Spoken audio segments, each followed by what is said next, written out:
Hello दोस्तों, आपके अपने चैनल एसजी नॉवल वर्ल्ड में आप सबका स्वागत है। ऐसे ही रोचक स्टोरी के लिए चैनल को सब्सक्राइब जरूर कर लीजिए। आइए अब एपिसोड कंटिन्यू करते हैं।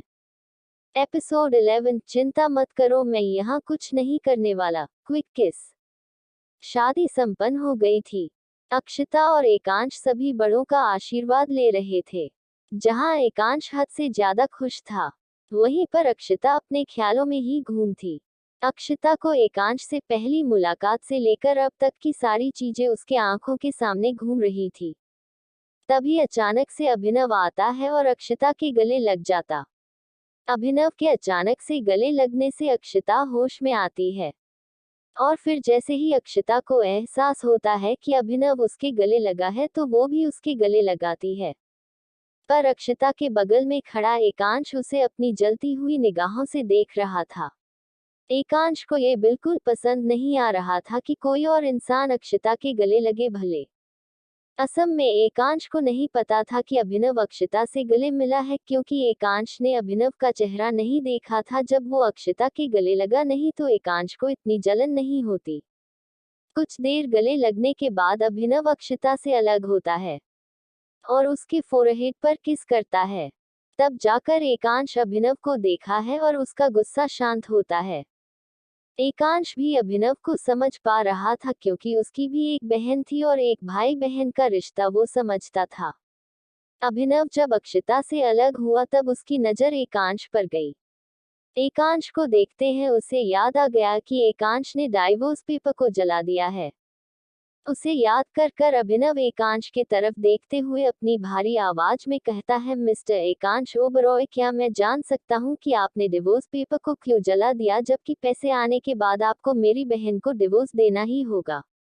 मेरी बहन आपकी हमेशा के लिए बीवी नहीं है, और इसीलिए जब तक वो आपके मेंशन में रहेगी तब तक वो अलग रूम में रहेगी, और इसीलिए इसके साथ लीना आंटी भी जाएगी, और जब अक्षता वापस आएगी हमें लेना आंटी भी उसके साथ आएगी, ताकि अक्षता को वहाँ कोई प्रॉब्लम ना हो। और अभिनव अभी अपना बात कंप्लीट भी नहीं कर पाया था कि एकांश अपने डीप टोन में कहता है, मिस्टर अभिनव ठाकुर, शायद आपने देखा नहीं, मैंने डिवोर्स पेपर को जलाकर उसके फेरे लिए हैं। मतलब साफ है कि अब आपकी बहन हमेशा हमेशा के लिए मेरी ही रहेगी, उसे अब पूरी जिंदगी मेरी बीवी बहन ही रहना होगा। फिर अपनी बात को कंटिन्यू करते हुए कहता है, इवन इस जन्म में नहीं बल्कि हर जन्म में मेरे साथ ही रहना होगा। आपकी बहन को मुझे कोई दूर नहीं कर सकता, कोई भी नहीं। यही लास्ट वाली लाइन एकांश ने बहुत ही डीप और गंभीर होकर कहा था, जैसे वो वहां मौजूद सभी लोगों को चेतावनी दे रहा हो कि अगर कोई उसे अक्षता से अलग करने की कोशिश करेगा तो उसकी जान लेने से पहले एक बार भी नहीं सोने वाला। एकांश की इतनी खतरनाक बात और इतनी खतरनाक आवाज सुनकर एक पल के लिए अक्षता बहुत ही ज्यादा डर गई। अक्षता एकांश के आंखों में अपने लिए जुनून और पागलपन बहुत अच्छे से देख पा रहे थे, जिसे उसे बहुत ही ज्यादा डर लग रहा था। वो बस यही सोच रही थी कि आखिर कब एकांश उसके लिए इतना जुनूनी बन गया। अभी भी अभिनव ने ही अक्षता का हाथ पकड़ा हुआ था। एकांश ने एक नजर के अभिनव और अक्षता का हाथ देखा और एक झटके में अक्षता का हाथ अभिनव से छुड़ा लिया। असल में एकांश को ये बिल्कुल पसंद नहीं आया था जब अभिनव ने उसे अक्षता से दूर जाने की बात कही थी, वरना वो भाई बहन के बीच में कभी ना आता। एकांश की बातें और हरकतें देखकर वहां मौजूद सभी घर वाले और मेहमान आंखें सारे और मुंह खोल सब कुछ देख रहे थे। उन्हें तो समझ ही नहीं आ रहा था कि आखिर ऐसा क्या हो गया है एकांश के साथ कि वह अक्षता के लिए इतना पागल बन गया। जो इंसान लड़कियों से कोसों दूर रहता था वो एक लड़की के पीछे के ऐसे कैसे पड़ गया। वही साइड में प्रेम और आदित्य खड़े होकर मुस्कुरा रहे थे। सारी बातें होने के बाद प्रेम और आदित्य एक दूसरे से गले लग जाते हैं और थोड़ी देर बाद अलग होते हैं और एक दूसरे से हाथ मिलाते हुए कहते हैं, हमारा प्लान सक्सेस रहा। सभी प्रेम अपनी गहरी सांस छोड़ते हुए कहता है, हाँ यार, बात तो तूने सही, हम दोनों ने बचपन में ही तय कर दिया था कि अक्षता और एकांश की शादी करवाएंगे, पर एकांश और अक्षता तो एक दूसरे से मिलने को तैयार ही नहीं थे, जिस कारण हम लोगों को डुप्लीकेट पेपर्स बनवाने पड़े, वो भी हमारे पिताजी के नाम पर। फिर प्रेम की बातें को कंटिन्यू करते हुए आदित्य कहता है, हाँ, और वह पेपर्स में ये लिखा हुआ था कि इन दोनों को एक दूसरे से शादी करनी पड़ेगी, नहीं तो 50,000 करोड़ रुपए दोनों के पास जो है वह डूब जाएंगे, जबकि ऐसा कुछ नहीं है, उनके पैसे आने के पास रहेंगे। भले वह शादी करते या ना करते, पर हम लोग को यही सब करना पड़ा। यही सब सोचते सोचते हैं वो दोनों हंसते थे और फिर से गले लग जाते हैं। असल में आदित्य और प्रेम दोनों ही बचपन के दोस्त थे, और दोनों के पापा की दोस्त थी। जब उनके पापा मिलने आते थे तो उन्हें भी साथ लेकर आते थे, जिससे उन दोनों की भी गहरी दोस्ती हो गई थी। और जब उनके घर में एकांश और अक्षता हुए, तभी उन लोगों ने तय कर लिया था कि उन दोनों की शादी करवाएंगे, पर उन दोनों को देखकर बिल्कुल नहीं लगता था कि वो दोनों कभी शादी करेंगे। अक्षता शादी के लिए मान भी गई तो एकांश नहीं मानने वाला था, इसलिए उन लोगों ने यही सब कुछ किया। लेकिन उन्होंने नहीं सोचा था कि इतनी जल्दी एकांश अक्षता को अपना लगा। उन्होंने तो सोचा था कि धीरे धीरे एकांश को अक्षता तरह से प्यार हो ही जाएगा, और तब तक बोलो इस प्रॉपर्टी वाले चीजों में उसे उलझाए रखेंगे। ऐसे ही धीरे धीरे विदाई की सारी रस्में होने लगती है। अब घर में सबको पता चल चुका था कि ये शादी अब कभी नहीं टूटने वाली है, इसलिए राधिका बहुत ही ज्यादा इमोशनल हो गई थी। अभिनव की जिद पर अलीना भी अक्षता के साथ ओबरॉय मेंशन जा रही थी, क्योंकि अभिनव को थोड़ा सा भी एकांश पर विश्वास नहीं था। होता भी कैसे, अभिनव एकांश के हर रूप से वाकिफ था। अभिनव को डर था कि कहीं एकांत से गुस्से में आकर अक्षता को कोई नुकसान न पहुंचा दे, और डर से अक्षता उसे कुछ बताने से झिझके। कम से कम अलीना वहां का हर एक अपडेट अभिनव को दे तो सकती थी, इसीलिए अभिनव ने अनीना को भी अक्षता के साथ भेजने का फैसला किया था। और धीरे धीरे विदाई के भी सारी रस्म हो जाती है, और सभी लोग अक्षता को फूलों से सजी गाड़ी में बैठा देते हैं। एकांश भी उसके बगल में आकर बैठ जाता है, और धीरे धीरे गाड़ी और एकांश की गाड़ियों का काफिला वहां से निकलने लगता है। वो लोग होते नहीं जा रहे थे, बोलो डायरेक्ट मुंबई आ रहे थे, इसलिए वो लोग एयरपोर्ट के लिए निकले थे। गाड़ी में ना तो अक्षता ने कुछ बात की थी और ना ही एकांश ने कुछ बात की थी। एकांश तो अपना लैपटॉप लेकर काम कर रहा था, और अक्षता बाहर खिड़की के नज़ारे देख रही थी। एकांश ने सोचा था कि मुंबई पहुंचने से पहले जितना काम हो सके वो कर ले, ताकि मुंबई पहुंचने के बाद उसे अक्षता के साथ टाइम स्पेंड करना था। उसने बहुत कुछ सोच रखा था अक्षता के साथ। कुछ देर में उनका काफिला एयरपोर्ट के पास पहुंचता है, और ओबरॉय फैमिली अपने प्राइवेट प्लेन में जाकर बैठने लगते हैं। अक्षता जब उन लोगों के पीछे पीछे जाने लगती है, तब एकांश उसका हाथ पकड़ लेता है। एकांश के ऐसे अचानक हाथ पकड़ने से अक्षता उसे सवाल या नजरों से देखने लगती है। अक्षता के एक्सप्रेशन देखकर एकांश के चेहरे पर एक स्माइल आ जाती है, और वो मुस्कुराते हुए कहता है, तुम वहां कहाँ जा रही हो स्वीटहार्ट? हमारा प्लान दूसरा है, जिसमें केवल तुम और मैं रहूंगा, बाकी सभी दूसरे प्लेन में जाएंगे। एकांश की बात सुनकर अक्षता को घबराहट होने लगती है। अक्षता के फेस पर घबराहट देखकर कौन से उसके पास आता है और उसके कमर पर हाथ डालकर उसे खुद से चिपक लेता है। एकांश के ऐसे करने से अक्षता का दोनों हाथ एकांश के चेस्ट पर आ जाता है। फिर एकांश अक्षता के गर्दन की तरफ थोड़ा झुककर उसके कान के पास आकर बहुत ही सेडिक्टिव वॉइस में कहता है, चिंता मत करो, मैं यहाँ कुछ नहीं करने वाला और ना ही प्लान में कुछ करूंगा, उसके लिए तो मैं बहुत कुछ सोचा है। हमारी फर्स्ट नाइट तुम्हें हर रात याद आएगी। इतना कहकर एकांश उसके गाल और गले पर किस करता है और उसके ईयरलोब को अपने दांत से काट लेता है, जिससे अक्षता शिहर जाती है। अक्षता के लिए ये सब बिल्कुल नया था। एकांश पहला लड़का था जो उसकी इतनी करीब आया था। एकांश फिर झटके से अक्षता को अपने गोद में ले लेता है। अक्षता तो पहले वाले मूवमेंट में ही कहीं खोई हुई थी, और फिर अचानक से गोद में लेने से अक्षता थोड़ा चौंक गई और गिरने के डर से एकांश के गार्डन में अपने हाथ बांध लिए।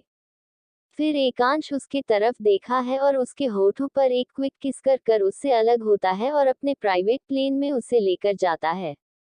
एकांश के ऐसे करने से अक्षता का शर्मा जाती है और अपनी नजरें झुका लेती है। अक्षता को इस वक्त इतनी शर्मा रही थी कि उसका पूरा चेहरा लाल हो गया था, जिसे देखकर एकांश को उसे एक बार और किस करने का मन करता है और वो फिर से अक्षता के होठों को अपने होठों से छू लेता है, लेकिन जल्दी अलग हो जाता है क्योंकि उसे पता था कि अगर वो ज्यादा देर उसे किस करता है तो वो अपने आप को रोक नहीं पाएगा और उसका पूरा प्लान खराब हो जाएगा, जो कि वो नहीं चाहता था। और इसी के साथ अक्षता का चेहरा और भी लाल हो जाता है। कुछ ही देर में वो अपने प्राइवेट प्लेन में पहुंच जाते हैं। दूसरी तरफ ठाकुर लोग अपने होटल में बैठकर सारी चीज देख रहे थे। उन्होंने सोचा क्या था और क्या हो रहा था सिवाय आदित्य के। उन लोगों ने सोचा था कि वह लोग एक दिन बाद मुंबई जाएंगे। पहले बोल काशी विश्वनाथ टेम्पल का दर्शन करना चाहते थे, इसलिए उन लोगों ने शाम को दर्शन करने के बारे में सोचा और सुबह मुंबई निकालने के बारे में। एकांश और अक्षता का प्लान। जैसे ही एकांश अक्षता को प्लेन में लेकर आता है, अक्षता की आंखें फटी की फटी रह जाती है। वो अपनी बड़ी बड़ी आंखों को और बराबर कर कर चारों तरफ देखने लगती है। उसको ऐसा देखकर एकांश उससे कहता है, क्या देख रही हो स्वीट हार्ट, ये सारी पेंटिंग्स तुम ही ने बनाई है। इस चैप्टर के लिए बस इतना ही। कहानी में आगे कौन सा मोड़ आने वाला है? अक्षता एकांश का पागलपन देखकर कैसा रिएक्ट करेगी?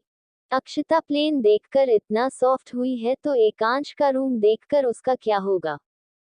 कैसे झेलेगी एकांश का पागलपन अक्षता? आखिर किस बात से डर कर अक्षता लंदन से इंडिया जा रही है? ऐसा क्या हुआ था उसे दिन कॉलेज में? एपिसोड 12 एकांश और अक्षता का रोमांस अभी भी लाइक करता है राशि को। अक्षता चाहिए प्लेन में पहुंची तो उसकी आंखें सख्त तो से बड़ी हो गई। अक्षता का शोक चेहरा देखकर एकांश उसके कान के पास आता है और बहुत ही सेडिक्टिव वॉइस में कहता है, स्वीट हार्ट ऐसे क्या देख रही है, ये सब पेंटिंग्स तुमने ही बनाई है। अब तक एकांश अक्षता को अपने गोद में ही लिया हुआ था। फिर उसे बहुत आराम से नीचे उतरता है। अक्षता अभी अपनी पेंटिंग्स को देखे जा रही थी। फिर वो एकांश की तरफ देखकर कहती है, ये सब क्या है? ये साड़ी पेंटिंग तो शायद चोरी हो गई थी जिन्हें मैंने बेचा था। अक्षता की बात पर एकांश के चेहरे पर तिरछी मुस्कान आ जाती है और एकांश अक्षता के चेहरे को अपने हाथ में भरते हुए कहता है, हाँ मैं जानता हूँ कि ये सारी पेंटिंग्स चोरी हुई थी क्योंकि इससे चोरी में नहीं करवाई थी। वो सब मुझे बेचने को तैयार ही नहीं थे। उन लोगों को मैं इस पेंटिंग की उनके मुंह मांगी कीमत देने को तैयार था, लेकिन वो सब जिद पर आ गए थे कि वो इस पेंटिंग को नहीं बेचेंगे, तो मेरे पास कोई ऑप्शन नहीं बचा, इसलिए मैंने अपने आदमियों से बोलकर इन पेंटिंग्स को चोरी करवा ली। एकांश की बात सुनकर अक्षता के पैरों तले जमीन घिस गई। उससे तो समझ ही नहीं आ रहा था कि एकांश उसके पेंटिंग के लिए इतना दीवाना था कि उसने पेंटिंग्स को चोरी करवा ली। अक्षता तो कुछ बोल ही नहीं पा रही थी। फिर एकांश अक्षता का हाथ पकड़कर उसे एक सीट पर बैठता है और बोलता है, बाद में सब कुछ सोचना, पहले फ्लाइट को टेक ऑफ करने दो। अक्षता तो बहुत ही ज्यादा इन सब चीजों में गुम हो गए थे और जैसे जैसे एकांश कह रहा था वैसे वैसे अक्षता कर रही थी। कुछ ही देर में उनकी फ्लाइट टेक ऑफ कर गई।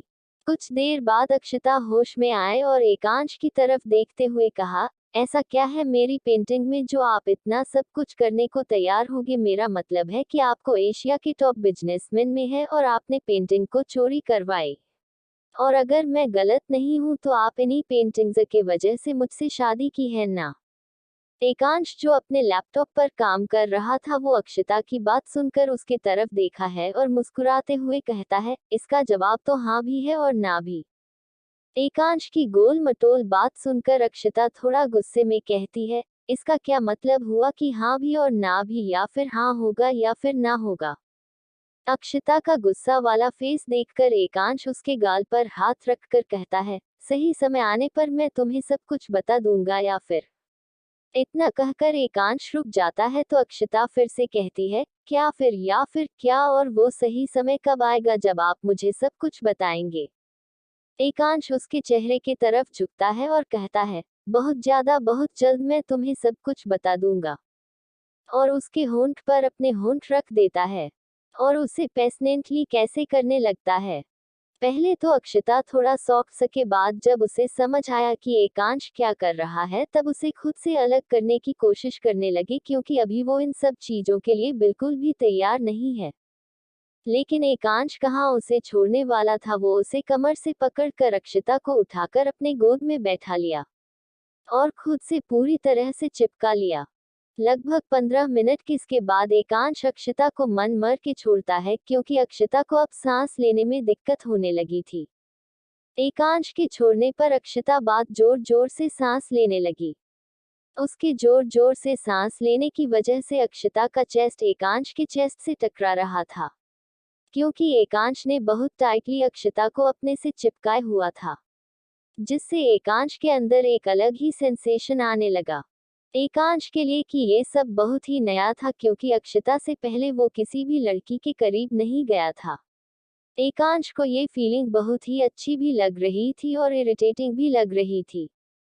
अक्षता तो अपने सांसों को काबू करने में लगे थे। उसे एहसास ही नहीं हो रहा था कि अभी वो कहाँ बैठी है और किस हालत में बैठी है और उसके साथ लेने से क्या हो रहा है। वही फिर से एकांश का नजर अक्षता के होठों पर जा टिकी।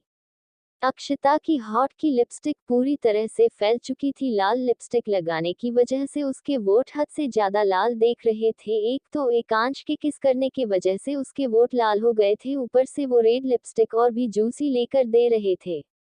अक्षता ने अभी भी अपने आंख बंद किए थे। जैसे ही अक्षता नॉर्मल होकर अपनी आंखें खुलती है, वैसे ही एकांश एक बार फिर उसके होठों पर टूट पड़ता है। इस बार अक्षता उसे खुद से अलग नहीं करते हैं, बल्कि उसके किस में उसका साथ देने लगता है।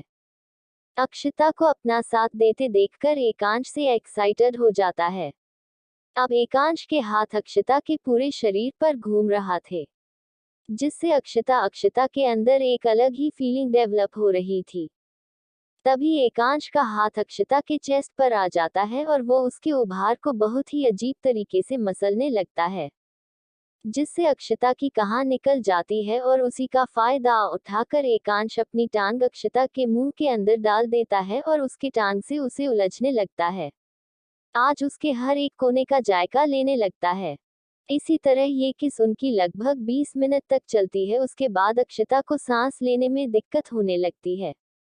तब एकांश अक्षता से अलग होता है, लेकिन एकांश का बिल्कुल भी मन नहीं था अक्षता से अलग होने का। पर एकांश को एहसास हो गया था कि अक्षता अब सांस नहीं ले पा रही है। एकांश के अलग होते हैं अक्षित शर्मा जाती है और उसके गोद से उठकर भागकर अपने रूम में चली जाती है। एकांश का प्राइवेट प्लेन था, इसलिए उसमें एकांश के लिए एक रूम भी बना हुआ था। अक्षता का ऐसे शर्माकर भागते हुए देखकर एकांश के चेहरे पर स्माइल आ जाती है।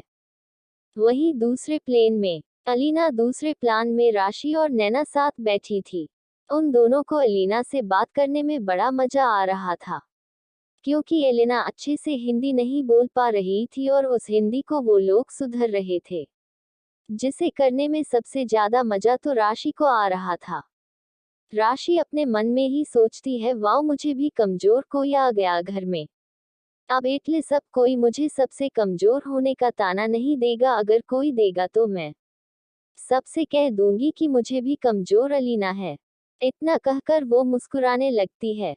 वही उसके थोड़े साइड में अभय बैठा हुआ था, जो राशि को अपनी तिरछी नजरों से देख रहा था। और जब वो राशि के चेहरे पर स्माइल देखा है, तब वो समझ जाता है कि राशि अपने दिमाग में क्या सोच रही है। और यह समझने के बाद अभय भी मुस्कुरा देता है। असल में अभय अपनी टीनेज से ही राशि को पसंद करने लगा था, लेकिन राशि थी एकांश ओबरॉय की बहन, ऐसे कैसे वो उसे प्रपोज करता या फिर अपनी फीलिंग्स को बताता। इसलिए वो हमेशा राशि से थोड़ा दूरी बनाए रखा था, क्योंकि उसे नहीं पता था कि राशि भी उसे पसंद करती है। प्रेम एक कोने में बैठकर अपने लैपटॉप पर काम कर रहा था। शायद वो कोई आर्टिकल बना रहा था, जो कि आने वाले समय में उसकी जिंदगी में बहुत बड़ा तूफान लाने वाला था। इस बात से अनजान को अपनी पूरी मेहनत और मन लगाकर उसे आर्टिकल को पूरा कर रहा था। ओमकार अपने मोबाइल में खुशबू की तस्वीर देख रहा था। उसे खुशबू पहली नजर में ही पसंद आ गई थी। पूरी शादी में उसने न जाने कितनी सारी खुशबू की तस्वीर ली थी उसे छुपकर।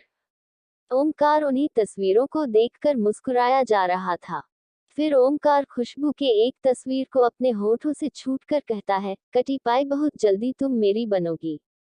अब तुम पर सिर्फ और सिर्फ ओमकार ओबरॉय का ही हक है। गलती से भी किसी और के करीब जाने की सोचना भी मत, वरना उस इंसान को मैं जान से मरने से पहले एक बार भी नहीं सोचूंगा।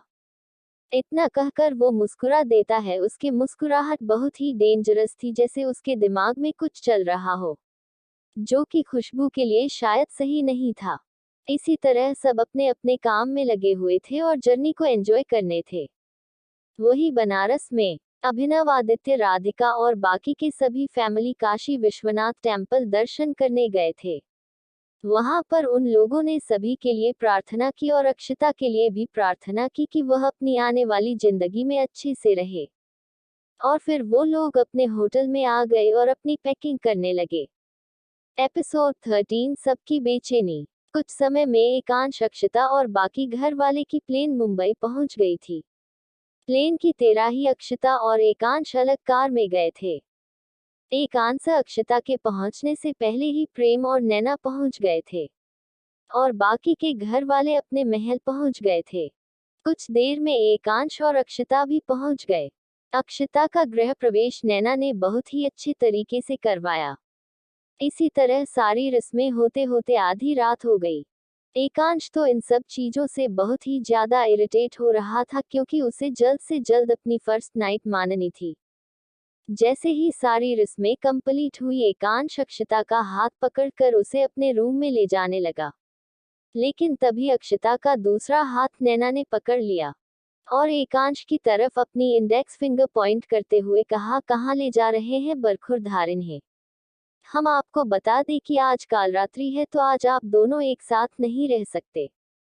और ऊपर से अभी तक आप दोनों ने पहाड़ी वाली देवी का आशीर्वाद भी नहीं लिया है, तो पहले आप दोनों वहां जाएंगे, उसके बाद ही आप अपने रिश्ते की शुरुआत कर सकते हैं। फिर गहरी सांस लेकर कहती है, आज राशि के कमरे में अक्षता सोएगी, पर सुबह होते ही आप दोनों मंदिर के लिए निकल गए हैं। फिर कुछ सोचकर शरारती लहजे में कहती है, वैसे आप चाहे तो नहीं भी जा सकते हैं, क्योंकि आप तो मंदिरों में जाते नहीं हैं, लेकिन एक बात याद रखिएगा, जब तक आप मंदिर नहीं जाएंगे तब तक ये आपके रूम में नहीं जाएंगी। एकांश तो नैना के रोकने से ही गुस्से में आ गया था, और जब नैना अपनी बात कंप्लीट करती है तब तो एकांश गुस्सा बहुत ही ज्यादा बढ़ जाता है। वो अपनी खुद से भरी नजरों से नैना को देखा है। एकांश कुछ कहने वाला ही था कि उससे पहले प्रेम उसके शोल्डर पर हाथ रखते हुए कहता है, बेटा हम तुम्हारी फीलिंग समझ सकते हैं, क्योंकि मेरी पहली रात में ऐसे ही मेरी माँ यानी तुम्हारी माँ की सास ने यही कहा था। खैर कुछ किया भी नहीं जा सकता, रूल जो है वो सबके लिए है और तुम उस रूल को तोड़ नहीं सकते, इसलिए अपने गुस्से मेरी नजरों को थोड़ा शांत करो। फिर एकांश शोल्डर पर 2-3 बार प्रेम थपथपाते हैं और अपने रूम में चले जाते हैं। एकांश का चेहरा देखकर वहां मौजूद सभी लोग हंस रहे थे, लेकिन कोई भी खुल के नहीं हंस का रहा था, क्योंकि अगर वो खुल के हंसते तो एकांश का प्रकोप उन्हें झेलना पड़ता है, जो वो बिल्कुल नहीं झेल सकते थे। एलिना का रूम उन लोगों ने दिखा दिया था और धीरे धीरे सभी अपने अपने रूम में जा रहे थे। नैना और राशि अक्षता को नैना के रूप में ले आए थे और उससे बातें कर रहे थे। अक्षता भी सबसे घुल मिल गई थी। ऐसे ही कुछ नहीं बातें करने के बाद नैना अपने रूम में चली जाती है और अक्षता और राशि दोनों ही सो जाते हैं। नैना जैसी अपने रूम में जाती है, प्रेम उसे पीछे से गले लगा लेता है और उसके गले पर किस करने लगता है और कहता है, काल रात्रि को मेरे बेटे के लिए है ना, मेरे लिए नहीं, हम तो अपनी नाइट मना सकते हैं ना। प्रेम की बात सुनकर नैना उसे पीछे धक्का देकर कहती है, बिल्कुल भी नहीं, अब आप दादा बनने वाले हैं और आपकी ऐसी हरकतें। प्रेम अपने एज के बारे में सुनकर नैना को उसके कमर से पकड़ता है और खुद से चिपकाते हुए कहता है, लगता है आजकल मैं तुम्हें अच्छे से सेटिस्फाई नहीं कर पा रहे हैं, इसलिए तुम्हें मैं बुढ़ा लगने लगा हूँ, कोई बात नहीं, आज मैं तुम्हारी शिकायत दूर कर दूंगा। इतना कहकर प्रेम नैना के होठ पर अपने होंठ रख देता है और उसे किस करने लगता है। इधर एकांश का रूम। एकांश अपने बालकनी में खड़ा होकर आसमान को देख रहा था। आज चांद नहीं दिख रहा था, क्योंकि बादल छाए हुए थे और थोड़ी थोड़ी बारिश हो रही थी। एकांश में अपर बॉडी का कुछ नहीं पहना था और नीचे केवल एक ट्राउजर पहना था। एकांश का एक हाथ रनिंग का था और दूसरे हाथ से वो सिगरेट खिला रहा था। एकांश आसमान की तरफ देखते हुए कहता है, स्वीट हार्ट, बस आज के बाद मुझे अलग रहेगा, उसके बाद तो तुम्हें मुझसे अलग रहने की इजाजत मैं नहीं दूंगा। फिर अपनी बात को कंटिन्यू करते हुए कहते हैं, और जो भी मुझे तुमसे अलग करेगा उसकी सांस को मैं उससे अलग कर दूंगा। ऐसे ही कुछ देर बाद वह अपने रूम में आकर अपने बेड पर लेट जाता है।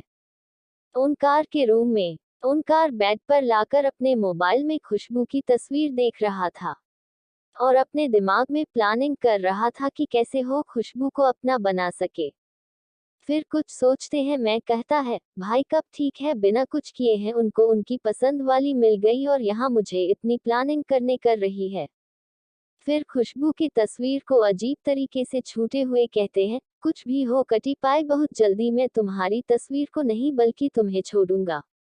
ये कहते वक्त उसके चेहरे पर एक अलग ही स्माइल थी। कुछ देर बाद खुशबू की तस्वीर देखते देखते ही ओंकार भी सो जाता है। ऋषि का रूम। राशि फेसबुक और इंस्टाग्राम पर अभय की तस्वीर देख रही थी। राशि ने अपने मोबाइल में अभय की तस्वीर नहीं रखी थी क्योंकि वो नहीं चाहती थी कि किसी को ये बात पता चलेगी उसके अंदर अभय के लिए फीलिंग है। ऐसा नहीं था कि राशि डरती थी, बस उसे घबराहट होती थी कि कहीं अभय उसे रिजेक्ट ना कर दे। इसी तरह राशि भी अभय की तस्वीर देखते देखते सो गई। उधर अभय के घर अभय के रूम में अभय का भी इन्हीं सब जैसा हाल था। उसके हाथ में भी मोबाइल था जिस पर राशि की तस्वीर थी। इसी तरह सबकी रात गुजर जाती है। एपिसोड 14 पहली रसोई। एकांश का अक्षता के लिए सरप्राइज। सुबह हो जाती है। सुबह सभी लोग मंदिर में आकर पूजा करते हैं। उसके बाद अक्षता को कुछ प्रसाद बनाने को कहा जाता है जो कि वो देवी माँ के मंदिर में चढ़ाकर सभी घर वालों का मीठा मुंह करें। ये एक तरह की पहली रसोई था। इसी तरह अक्षता भी सबकी बात मानकर रसोई में जाती है और खीर बनती है। अक्षता की खीर की महक पूरे घर में फैल गई थी, सभी लोगों के मुंह में पानी आ रहा था, लेकिन ये खीर पहले देवी माँ के मंदिर में चढ़ता उसके बाद ही सबको मिलता है, इसलिए सब मन मार के बस बैठे हुए थे। अक्षता की खीर बनाने के बाद नैना एकांश को उसके रूम से बुलाती है। एकांश अभी तक अपने रूम में ही था, उसे इन सब से कोई मतलब नहीं था। जब एकांश नीचे आता है तब उसे भी अक्षता की खीर की खुशबू आती है जिससे उसके होठों पर स्माइल आ जाती है क्योंकि वो जान चुका था कि ये खीर अक्षता ने ही बनाई है, क्योंकि इतनी अच्छी खुशबू पहले कभी घर में नहीं आई थी खीर की। और एकांश को पता था कि आज अक्षता को पहली रसोई भी करनी है। वो एक्साइटेड हो गया ये सोचकर कि अब वो अक्षता की बनी हुई खीर खाएगा और जाकर सीधा डाइनिंग टेबल पर बैठ गया। तभी राशि एकांश का मजे लेते हुए कही, भाई माना कि भाभी की खीर खाने का आपको मन है, लेकिन अभी हम उसे नहीं खा सकते क्योंकि अभी आप और भाभी देवी माँ के मंदिर जाकर उन्हें भोग लगाएंगे, उसके बाद ही प्रसाद के रूप में हमें वो खीर खाने को मिलेगी, इसलिए जल्दी से जाकर जल्दी से आइए।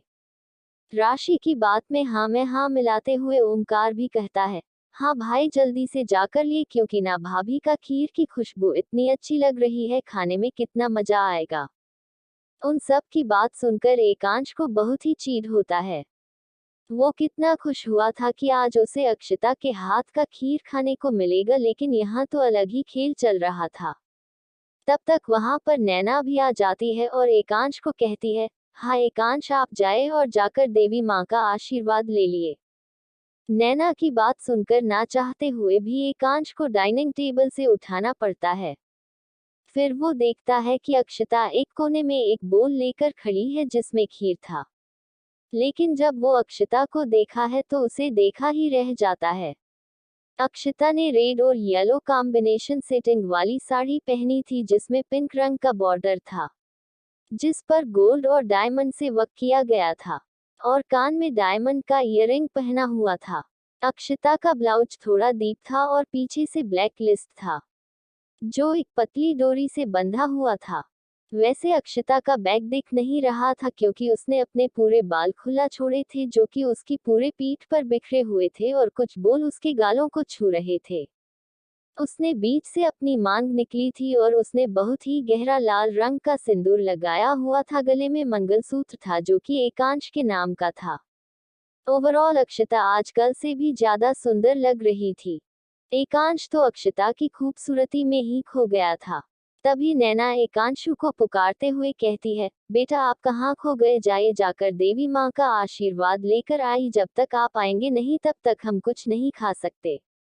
नैना की बात पर एकांश होश में आया और अपनी गर्दन हाँ में हिलाकर बाहर निकल गया। उसके पीछे पीछे अक्षता भी चली गई। एकांश जाकर बैक सीट पर बैठ गया और अपने मोबाइल खोलकर चलने लगा। अक्षता भी आई और एकांश के बगल में बैठ गई। जब अक्षता ने देखा कि एकांश उसे पर ध्यान नहीं दे रहा है तब वो कुछ बोलने को हुई, पर उसकी हिम्मत नहीं हुई, इसलिए वो चुपचाप बैठकर खिड़की से बाहर देखने लगी। असल में एकांश अक्षता की तरफ किसी ने नहीं देख रहा था, क्योंकि वो जानता था कि अगर वो उसकी तरफ देखेगा तो वो पक्का बहक जाएगा, जो कि वो नहीं चाहता था। भले ही वो इन सब चीजों में नहीं मानता था, पर अक्षता तो मानती थी और वो उसके विश्वास को मानता था। ऐसे ही पूरा रास्ता गुजर जाता है और देवी माँ का मंदिर आ जाता है। पंडित जी कुछ रस्म में करवा कर उन दोनों को आशीर्वाद देते हैं और फिर दोनों ही घर वापस आ जाते हैं। इस बीच दोनों में से किसी ने भी एक दूसरे से बात नहीं की थी। एकांश अपने आप को बिजी रखने के लिए मोबाइल चला रहा था और वही अक्षता एकांश के डर से कुछ नहीं बोल पा रही थी। कुछ ही देर में वो लोग घर वापस आ जाता है। अक्षता के घर वापस आते हैं सभी लोग खुश हो जाते हैं कि आप उन्हें अक्षता की बनी हुई खीर मिलेगी। सभी लोग जब खीर कहते हैं तो सब लोगों की जुबान पर अक्षता के लिए प्यार, आशीर्वाद और तारीफ ही थी। एक एक करके सभी लोग अक्षता को नेक देते हैं। प्रेम ने अक्षता को एक डायमंड का ईयररिंग दिया था। नैना ने अक्षता को पायल दी थी। ओमकार ने अक्षता को एक लॉकेट दिया जो कि बहुत ही खूबसूरत डायमंड का बना हुआ था। सबको कुछ न कुछ देते देखकर राशि अपना मुंह लटका ले, क्योंकि उसे इस बारे में कुछ नहीं पता था। जब सब ने उसके तरफ देखा और पूछा कि वह ऐसे क्यों मुंह लटकी है, तब उसने कहा कि मैं भाभी को क्या दूं? मैंने तो उनके लिए कुछ लिया ही नहीं है। नैना कुछ राशि से कहने वाली थी कि राशि चेयर से उठकर दौड़ते हुए अपने रूम में गई। सभी लोगों राशि को इस तरह दौड़ता देखकर परेशान हो गए कि आखिर क्या हुआ कि राशि ऐसे दौड़ के गई। लेकिन कुछ ही देर में राशि एक बड़ा सा टेडी बियर लेकर आई और उसे अक्षता को देते हुए कहा, भाभी यही नीचे मेरी तरफ से टेडी बेयर, यही मैंने कल ही मंगवाया था। अक्षता टेडी बेयर को देखकर बहुत खुश हो गई, क्योंकि वो टेडी बेयर सच में बहुत ही ज्यादा क्यूट था और लगभग अक्षता से बड़ा था। अक्षता उसे टेडी बेयर को देखकर इतना एक्साइटेड हो गई थी, बिना कुछ सोचो समझ राशि से झट से उस टेडी बेयर को ले लिया। अक्षता इस एक्साइटमेंट देखकर सभी के चेहरे पर स्माइल आ गई और एकांश अपने मन में कहा, तो मेरी प्यारी स्वीट हार्ट को टेडी बियर्स पसंद है, नोट बियर, अब से तो इसके पूरे कमरे को टेडी बियर से ही भरना पड़ेगा। इतना कहकर वो तिरछा मुस्कुरा दिया। फिर बारी आई एकांश की, तब सब लोगों की नजर एकांश पर चली गई। सभी देखना चाहते थे कि एकांश क्या गिफ्ट देने वाला है अक्षता को, पर एकांश बिना कुछ कहे उठकर वहां से चला जाता है। एकांश अपने ऑफिस चला गया था। एकांश के ऐसे जाने पर अक्षता को बहुत बुरा लगा था, पर वो कुछ कर भी नहीं सकती थी। ऐसे ही धीरे धीरे दिन बीतने लगता है। कुछ समय बाद जब अक्षता अपने रूम में थी, तब उसके पास एक सर्वेंट आता है और बहुत ही रिस्पेक्टफुल टोन में कहता है, माम एकांश सर ने आपके लिए ड्रेस भिजवाई है। जब अक्षता सर्वेंट के बगल में देती है तो वहां पर एक बहुत ही खूबसूरत गाउन था जो कि एक बड़े से स्टैचू ने पहना हुआ था। वो गाउन पिंक कलर का था जिस पर गोल्ड और डायमंड की सजावट की हुई थी। उसे गाउन को देखकर अक्षता के होठों पर एक बहुत प्यारी सी स्माइल आ गई। उसे गाउन को देखकर वो सर्वेंट वहां से चला गया। कुछ देर में एक और सर्वेंट आई और अक्षता को एक बहुत बड़ा सा बॉक्स देते हुए कहा, माम एकांश सर ने ये भी आपके लिए भिजवाया है। जब अक्षता उसे बॉक्स को खोलकर देखी है तो उसकी स्माइल और गहरी हो जाती है, क्योंकि उसमें डायमंड के नेकलेस थे और डायमंड की ईयररिंग जो कि उस गाउन से मैच करते थे। वो सर्वेंट भी वहां से चली जाती है। कुछ ही देर में कहां पर स्टाइलिश आती है। और अक्षता को बहुत ही रिस्पेक्टफुल टोन कहती है, माम सर ने कहा है कि आपको तैयार करना है। आप प्लीज जाकर इस गाउन को पहन लीजिए, उसके बाद हम अच्छे से सब कुछ सेट कर देंगे। अक्षता उसकी बात पर कुछ कहती है, उससे पहले ही अक्षता के मोबाइल पर एक मैसेज आता है जो कि एकांश का था। अक्षता कुछ मैसेज को पढ़ाती है जिसमें लिखा था, स्वीट हार्ट, बिना किसी सवाल जवाब के जैसे मेरे लोग तुम्हें करने को कह रहे हैं वैसे करो। उसे मैसेज को पढ़कर अक्षता अब कुछ नहीं कहती और वैसा करने लगती है जैसे वो लोग उसे करने को कह रहे थे। कुछ समय बाद अक्षता की कार एक खूबसूरत सी जगह पर आकर रुकती है। वो जगह समुद्र के किनारे थी, जिसे बहुत ही खूबसूरत तरीके से सजाया गया था। हर तरफ व्हाइट और पिंक और रेड रंग के पर्दे लगे हुए थे, जो कि समुद्र के हवा से उड़ रहे थे, जो देखने में बहुत ही खूबसूरत लग रहा था। रजनीगंधा और भी कई वैरायटी के फूल वहां पर सजाए गए थे, जिसकी खुशबू चारों तरफ फैली हुई थी और दिखने में हद से ज्यादा खूबसूरत लग रहे थे। वहां पर एक साइड राउंड टेबल था जिस पर रेड रोजेस के पेटल बिखरे हुए थे और उसे पर कुछ रेड रोज के गुलदस्ते लगे हुए थे। और दूसरी साइड एक बेड था जिस पर बहुत खूबसूरत थी से रेड रोजेस से लव का डिजाइन बना हुआ था, जिस पर एकांश और अक्षता का नाम लिखा हुआ था। अक्षता अभी यही सब देख ही रही थी कि उसके पीछे से डांस आता है और उसे अपनी बाहों में भर लेता है, जिससे अक्षता थोड़ा घबरा जाती है। लेकिन जब अक्षता पीछे मुड़कर देखती है कि एकांश है तब रिलैक्स होती है। फिर एकांश के चेस्ट पर पीछे से है अपना सर रख कर कहती है, यही सब आपने मेरे लिए किया है। एकांश उसके गर्दन को किस करते हुए कहता है, बिल्कुल स्वीटहार्ट, सिर्फ तुम्हारे लिए, क्योंकि तुम ही तो मेरी स्वीटहार्ट हो। फिर एकांश अक्षता को सीधा कर कर अपने सामने करता है। क्योंकि अभी तक एकांश ने अक्षता को अच्छे से नहीं देखा था, उसने तो पीछे से ही अक्षता को देखकर उसे गले लगा लिया था। और जब एकांश अक्षता को सामने से देखा है तो देखते ही रह जाता है। अक्षता उसे गांव में और उसे नेकलेस में बहुत ही ज्यादा खूबसूरत लग रही थी। एकांश बिना खुद को रोते हुए अक्षता के होठों पर अपने होंठ रख देता है और उसे किस करने लगता है। अक्षता भी उसके किस में साथ देने लगती है। लगभग 15 से 20 मिनट बाद एकांश और अक्षता दोनों अलग होते हैं और गहरी गहरी सांस लेने लगता है। इस वक्त एकांश का दोनों हाथ अक्षता के कमर पर था और अक्षता के हाथ एकांश के गले में लिपटे हुए थे और दोनों के ही कर एक दूसरे से जुड़े हुए थे और दोनों ही गहरी गहरी सांस ले रहे थे। कुछ देर बाद वो दोनों लंच करने लगते हैं। एकांश चेयर पर बैठा था और अक्षता एकांश की गोद में। दोनों ही एक दूसरे को अपने हाथों से खाना खिला रहे थे। खाना खाने के बाद दोनों ही एक रोमांटिक डांस करते हैं और डांस खत्म होने के बाद एकांश अक्षता को अपने ग्रुप में उठा लेता है। फिर उसे वहीं पर बने बेड ले आता है और उसके गले को किस करने लगता है। अक्षता की उसका पूरा साथ दे रही थी। धीरे धीरे एकांश अक्षता को किस के साथ उसे बेड भी करने लगता है, जिससे अक्षता के मुंह से आहें निकलने लगती है। धीरे धीरे एकांश अक्षता के बॉडी से सारे कपड़े निकलने लगता। एकांश अक्षता के गले, शोल्डर, क्लीवेज, उसके हर एक बॉडी पार्ट पर किस और बाइट कर रहा था, जिससे अक्षता सिहर रही थी और धीरे धीरे वो दोनों एक दूसरे में गुम हो जाते हैं। आज उन दोनों ने अपने सारे लिमिट क्रॉस कर दिए थे, वो दोनों एक हो गए थे, उन दोनों के बीच पति पत्नी वाला सारा रिश्ता हो गया था। उनके कपड़े बेड के इधर उधर फैले हुए थे और उनके ऊपर बस व्हाइट रंग की एक पतली सी चादर थी। इसी तरह दोनों रात भर एक दूसरे को प्यार करते हैं। सुबह के लगभग 4:30 बजे दोनों ही था कि वहीं पर सो गए थे। सुबह के लगभग 9 बजे एकांश को एक कॉल आता है, जिसकी रिंग से वो उठना है तो देखा है कि अक्षता उसके बाहों में सुकून से सो रही है, जिसे देखकर एकांश के होठों पर स्माइल आ जाती है। एकांश अक्षता के फोरहेड पर किस करता है और अपना कॉल पिक करता है और उसे अच्छे से ब्लैंकेट से कर वहां से थोड़ी दूर पर जाकर बात करने लगता है।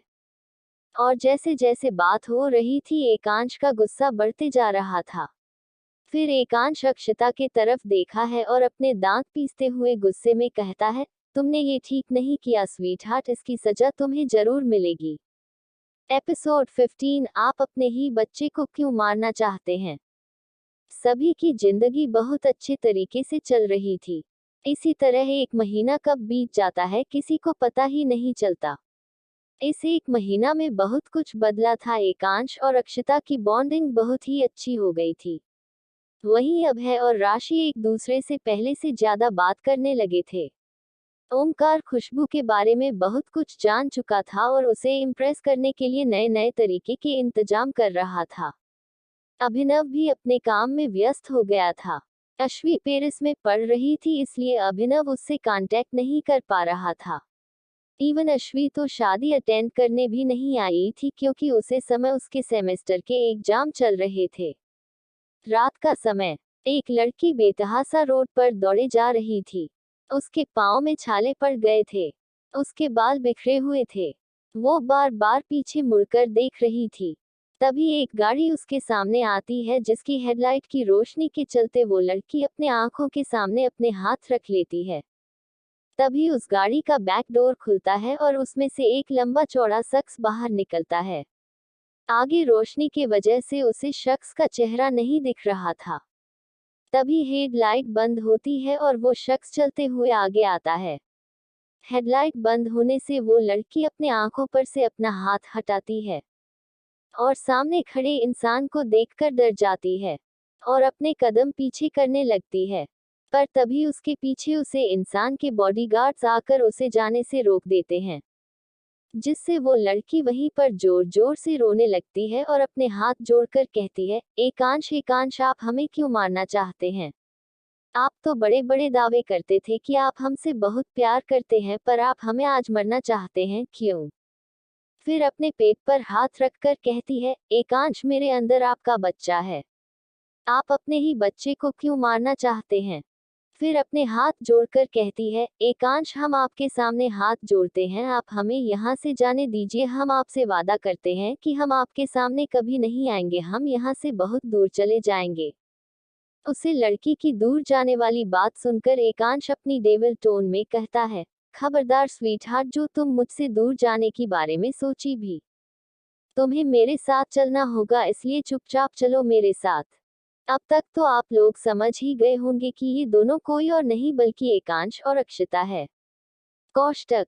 अक्षता अपनी गर्दन ना में हिलाते हुए कहती है, नहीं नहीं, प्लीज हमें छोड़ दीजिए। अच्छा ठीक है, आप हमें मारना चाहते हैं ना, ठीक है मार दीजिएगा, पर 8 महीने बाद मारेगा, जब हमारा बच्चा इस दुनिया में आ जाएगा। हमें अपने लिए डर नहीं है, हमें हमारे बच्चे के लिए डर है, प्लीज हमारे बच्चे को मत मारिए। एकांश उसके बात सुनकर बहुत ही ज्यादा गुस्से में आ जाता है और अपनी कम उसकी तरफ तेजी से बढ़ने लगता है। कुछ घबराहट की वजह से, कुछ थकान के वजह से और कुछ अक्षता की इस कंडीशन के वजह से अक्षता को चक्कर आने लगते हैं और वही वो बेहोश हो जाती है। अक्षत नीचे गिरती उससे पहले एकांत दौड़ के आता है और उसे अपने बाहों में उठा लेता है और फिर अक्षता का चेहरा देखा है जो कि रो रो के पूरी तरह से मुरझा गया था। उसके चेहरे पर आंसुओं के निशान थे। एकांश उसे लेकर अपने गाड़ी में बैठ जाता है। ओबरॉय मैंशन में। ओबरॉय मैंशन पूरी तरह से खाली पड़ा हुआ था, उसमें बस कुछ सर्वेंट थे। तभी उसे मैंशन में एक लड़की इंटर करती है जिसने बहुत ही शॉर्ट ड्रेस पहना हुआ था और नशे में झूमते हुए अंदर आ रही थी। उसकी एक हाथ में वाइन की बोतल थी और दूसरे हाथ को वो वेव करते हुए आ रही थी। अंदर जाकर वो लिविंग रूम में रखे सोफे पर ही जाकर पसर गई। फिर चलते हुए कहा, Ekansh baby, Ekansh baby, where are you. देखो मैं आ गई, कहाँ हो तुम। तभी वहां पर एक नौकर आया और कहा, माम, एकांश से तो घर नहीं आए हैं। वो लड़की अपना मुंह बनाते हुए कही, व्हाट, एकांश आज भी घर नहीं आया। पिछले 1 वीक से वो जल्दी घर क्यों नहीं आता है। उसके लिए मैं यहाँ उसके घर में आकर रह रही हूँ ताकि उसे हर दिन देख सकूं, लेकिन वो है कि घर ही नहीं आता। फिर अपने हाथ को अपने आंखों में मसलते हुए अपने रूम की तरफ जाने लगी क्योंकि उसे साफ दिखाई नहीं दे रहा था। उसकी रूम में जाते हैं एक सर्वेंट अपना जेब से मोबाइल निकालता है और कहीं कॉल करता है।